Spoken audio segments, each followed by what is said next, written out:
अब बात करते हैं सेंचुरी प्लाईबोर्ड्स की और कंपनी के ईडी केशव भजन का हमारे साथ मौजूद है। हालांकि सेंचुरी प्लाई खबरों में रहा है, कंपनी ने कुछ नए प्रोडक्ट्स लॉन्च किए हैं फायर फाइटिंग प्रॉपर्टीज के साथ। और इसके अलावा भी अगर आप बिल्डिंग मटेरियल स्पेस से जुड़ी हुई कंपनियों की परफॉर्मेंस देखेंगे तो पिछले 6 महीने स्पेशली डिमांड के हिसाब से भी और स्टॉक अप्रिसिएशन के हिसाब से भी काफी बेहतर रहे, क्योंकि 6 महीने में सेंचुरी प्लाई भी ऑलमोस्ट 60-70% चला है। लेकिन अब वापस से जैसे कोविड केसेस बढ़ रहे हैं, रेस्ट्रिक्शंस बढ़ रही हैं, उसका क्या इंपैक्ट डिमांड पर आ रहा है और आगे के लिए क्या आउटलुक है, इस पर बातचीत करते हैं। केशव जी नमस्कार, स्वागत है आपका सीएनबीसी आवाज पर। सबसे पहले तो इनफैक्ट यही समझना चाहेंगे, आपने एक नया प्रोडक्ट लॉन्च किया है, उससे पहले भी एंटीवायरस प्रोडक्ट आपने लॉन्च किया था, तो अभी का जो डिमांड सिनेरियो है वो कैसा इमर्ज हो रहा है? जैसे जैसे कोविड रेस्ट्रिक्शंस बढ़ रही हैं, कोई चैनल चेक आपने किया हो स्पेशली महाराष्ट्र रीजन में या कुछ और स्टेट्स में, क्या इंडिकेशंस मिल रहे हैं डिमांड को लेकर ओवरऑल?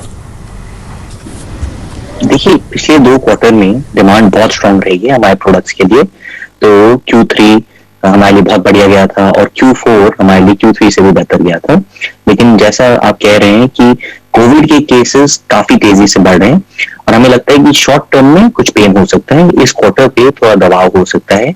लेकिन लॉन्ग टर्म जो ट्रेंड दिख रहा है कि वुड पैनल इंडस्ट्री या पूरी होम बिल्डिंग इंडस्ट्री काफी तेजी से आगे बढ़ रही है।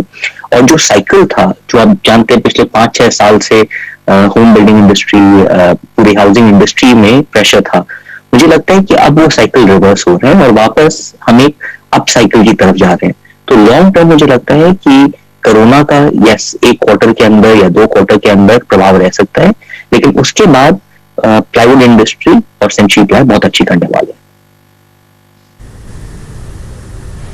लॉन्ग टर्म आउटलुक बेहतर दिख रहा है, लेकिन हाँ नियर टर्म इंपैक्ट दिख सकता है। आप एक्सपेंशन भी कर रहे हैं, उस पर भी मैं आपके व्यूज लूंगी, लेकिन उससे पहले एक चीज और बताइए, ये जो कोविड रेस्ट्रिक्शंस बढ़ी हैं उसके मद्देनजर कोई लेबर इश्यूज आप फेस कर रहे हैं क्या? क्योंकि पिछले साल भी हमने देखा था जैसे जैसे कोविड केसेस बढ़े थे, रेस्ट्रिक्शंस बढ़े थे, एक डर लेबर्स के मन में होता है, वो यूजुअली अपने होम टाउन की तरफ बढ़ते हैं। तो वैसे कुछ इश्यूज स्पेशली पिछले 2 हफ्ते में या फिर करंट वीक में कुछ इमर्ज हुए हैं क्या आपके लिए? नहीं, हमारे किसी भी प्रोडक्शन यूनिट में हमें कोई भी इश्यूज नहीं आए हैं। एंड जिस हिसाब से प्रोडक्शन पहले चल रहा था, अभी भी वैसे ही प्रोडक्शन आगे बढ़ रहा है। ठीक है। अच्छा, 650 करोड़ की आप इन्वेस्टमेंट कर रहे हैं, जिसमें आंध्र प्रदेश में लगभग 450 करोड़ की इन्वेस्टमेंट होगी और साथ ही होशियारपुर यूनिट में भी 200 करोड़ का आप इन्वेस्टमेंट कर रहे हैं। तो इन दोनों प्लान्स के बारे में बताइए, यहां से रेवेन्यू कंट्रीब्यूशन कब तक आना शुरू हो जाएगा, क्या प्लान है इन एक्सपेंशन को लेकर? दोनों एक्सपेंशन काफी तेजी से आगे बढ़ रहे हैं। होशियारपुर का जो एक्सपेंशन है उस पर काम फुल फ्लेजेड शुरू हो चुका है और मुझे लगता है कि ये अगले साल Q2 के अंदर प्रोडक्शन में आ जाना चाहिए। जहां साउथ की प्लांट की अपनी डिस्कशन करें तो वहां मुझे लगता है कि थोड़ा और टाइम हमें लग सकता है, क्योंकि अभी भी लैंड फाइनलाइज हुई नहीं है। लेकिन फिर भी ये उम्मीद है कि अगले साल Q3 के अंदर नेल्लोर की यूनिट भी प्रोडक्शन में आ जाएगी। और अब जैसा आप जानते हैं MDF इंडस्ट्री में काफी तेजी है, इम्पोर्ट्स काफी घट गए हैं, तो आगे जाके हमें लगता है कि ये ट्रेंड कंटिन्यू करेगा और ये 2 यूनिट जैसे ही आएंगे हम 6 महीने से 1 साल के अंदर पूरी कैपेसिटी यूटिलाइज कर पाएंगे। ठीक है। MDF सेक्टर की आपने बात की, आप प्लाईवुड लैमिनेट्स और MDF में मेजरली डील करते हैं और जिस डिमांड की आपने बात की वो हमें हाल फिलहाल में कई रिपोर्ट्स में भी पढ़ने को मिला है कि डिमांड काफी स्ट्रांग रही है इस सेगमेंट में। तो अभी के जो यूटिलाइजेशन लेवल्स आपने बताए स्पेशली MDF सेगमेंट में, वो कहाँ स्टैंड करते हैं? करंटली हमारे MDF में 100% प्लस यूटिलाइजेशन लेवल्स हैं, लेकिन प्लाईवुड में भी हमारे यूटिलाइजेशन लेवल्स 95% प्लस है, लैमिनेट्स में भी 95% प्लस है। और जैसे आपने मेंशन किया था, अब हम फाइबर टेक्नोलॉजी लेके आए हैं प्लाईवुड में। तो प्लाईवुड जैसे प्रोडक्ट के अंदर एक बहुत बड़ा समस्या रहता है कि कहीं आग लगती है तो फर्नीचर आग को बढ़ावा देता है। तो प्लाईवुड के केस में ये फाइबर टेक्नोलॉजी, आपको जान की खुशी होगी कि एक आग अवरोधक टेक्नोलॉजी है। तो जब आग लगती है फर्नीचर की वजह से आग बहुत जल्दी से तेजी से घर में बढ़ती है, तो फायरवॉल की वजह से ये आग बढ़ने का जो समय है वो सेंचुरी प्लाई अधिकतर बढ़ा देता है। जो जहरीली गैस प्लाईवुड से निकलते हैं, जिसके कारण एक आदमी को, किसी को भी सर्वाइव करने में काफी मुश्किल हो सकता है। ये उस गैस का एमिशन बहुत तेजी से रोकता है और बहुत कम कर देता है, और जैसे ही बाहरी सोर्स ऑफ फायर रिमूव होता है वैसे ही फायर वॉल टेक्नोलॉजी के कारण प्लाईवुड उस फायर को सेल्फ एक्सटिंग्विश कर देता है। तो हमें लगता है कि आगे जाके एमडीएफ, प्लाईवुड, लैमिनेट सब में डिमांड काफी अच्छी रहेगी और आगे जाके सेंचुरी प्लाई तीनों में आगे बढ़ेगी। ओके अच्छा, आपने भी इंपोर्ट्स का भी जिक्र किया था केशव जी, तो अभी की इंपोर्ट सिचुएशन कैसी है वो जानना चाहेंगे, क्योंकि गवर्नमेंट का तो लगातार फोकस रहा है कि इंपोर्ट्स कम हो, डोमेस्टिक फर्नीचर इंडस्ट्री को लगातार सपोर्ट रहा है, और हमने अगर 2020 के फिगर्स देखें तो इंपोर्ट्स घटे भी थे। अभी की सिचुएशन क्या है? देखिए, गवर्नमेंट का फोकस जरूर रहा है, लेकिन अभी गवर्नमेंट की फोकस से ज्यादा क्या हुआ है कि इंटरनेशनली कंटेनर अवेलेबिलिटी बहुत घट गई है। स्पेशली जो कंटेनर्स इंडिया आ रहे हैं उससे बहुत बड़ा इम्पैक्ट रहा है इंपोर्ट्स के ऊपर।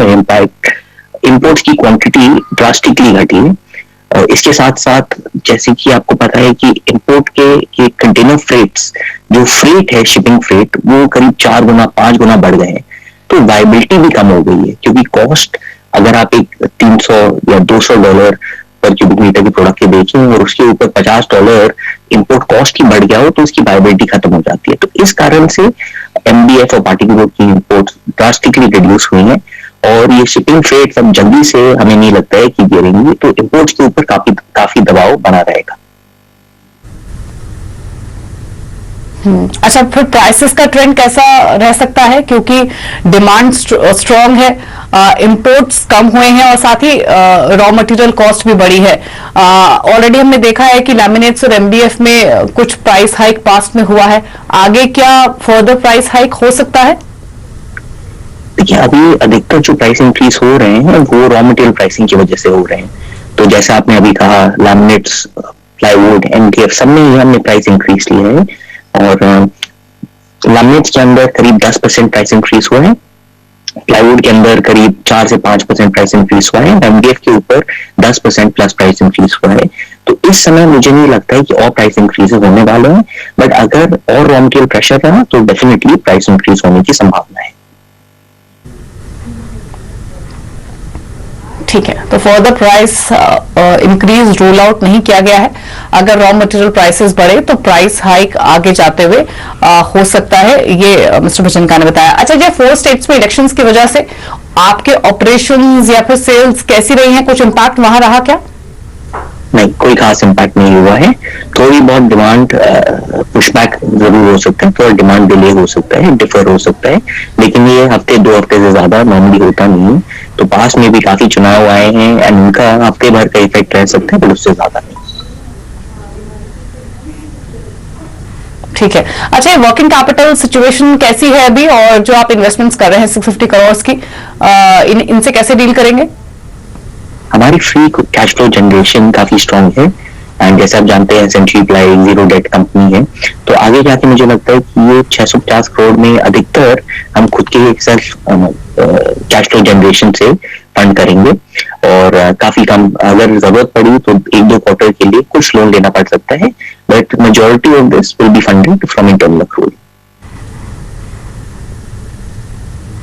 ओके, ओवरऑल अगर मार्जिन्स पर एक आउटलुक लेना चाहें तो कैसे ट्रेंड आगे के लिए एक्सपेक्ट करने चाहिए ओवरऑल इस फाइनेंशियल ईयर के लिए, कीपिंग इन माइंड आपने अभी मेंशन किया कि अगर रॉ मटेरियल प्राइसेस बढ़ते हैं तो फर्दर प्राइस हाइक भी हो सकता है, तो मार्जिन्स को लेकर आउटलुक क्या है? ये हमारी हमेशा ये अटेम्प्ट रहती है कि हम मार्जिन्स को धीरे धीरे करके आगे बढ़ाएं और मुझे लगता है कि यही अटेम्प्ट कंटिन्यू करेगी। जो लास्ट क्वार्टर मार्जिन हमने देखी है उन मार्जिन को मेंटेन करना चाहेंगे एंड मुझे लगता है कि काफी आसानी के साथ उन्हें मेंटेन करेंगे हम for the whole of next year. जी चलिए, शुक्रिया केशव जी बातचीत करने के लिए सीएनबीसी आवाज से। तो 320 के आसपास ये स्टॉक फिलहाल ट्रेड करा है 5.5% के मूव के साथ। हालांकि पिछले 2 क्वार्टर्स में तो स्पेशली डिमांड बहुत स्ट्रांग रही है, लेकिन राइजिंग कोविड केसेस और कोविड रिस्ट्रिक्शंस की वजह से नियर टर्म में थोड़ा डिमांड पर जरूर इंपैक्ट हो सकता है, लेकिन लॉन्गर टर्म आउटलुक बेहतर है। स्टॉक पर एक आउटलुक ले लेते हैं जो पिछले 6 महीने में 17% चला भी है, ऑलरेडी अपने 340 के 52 वीक हाइस के आसपास ये कारोबार कर रहा है। फिलहाल गावा साहब बने हुए हैं, गावा साहब अगर चार्ट्स पर देखकर स्टॉक पर अपनी राय दीजिए। 320 321 पर ट्रेड कर रहा है सेंचुरी प्लाई। सेंचुरी का चार्ट स्ट्रक्चर पॉजिटिव है हाई टाइम फ्रेम बेसिस पर। अगर medium term time frame basis पर देखें तो 300 में बहुत ही स्ट्रांग सपोर्ट जोन खरीदारी का मौका है, और आज तो बहुत अच्छा आपने मिला है, 300 से 320 देखा है। मुझे लगता है ये टारगेट करीब हाई टाइम फ्रेम बेसिस पर 350 देखेंगे, तो स्ट्रक्चरिंग तो पॉजिटिव है और बहुत अच्छी जगह से बाउंस हुआ है। तो nothing to worry, buy and hold, simple. तो बाय एंड होल्ड करने की सलाह है। दिन के हाई पॉइंट पर ये भी कारोबार कर रहा है 320, 321 के लेवल्स पर। इस बीच क्विकली एक स्टॉक पर और राय ले लेते हैं। गाबा साहब, अदानी टोटल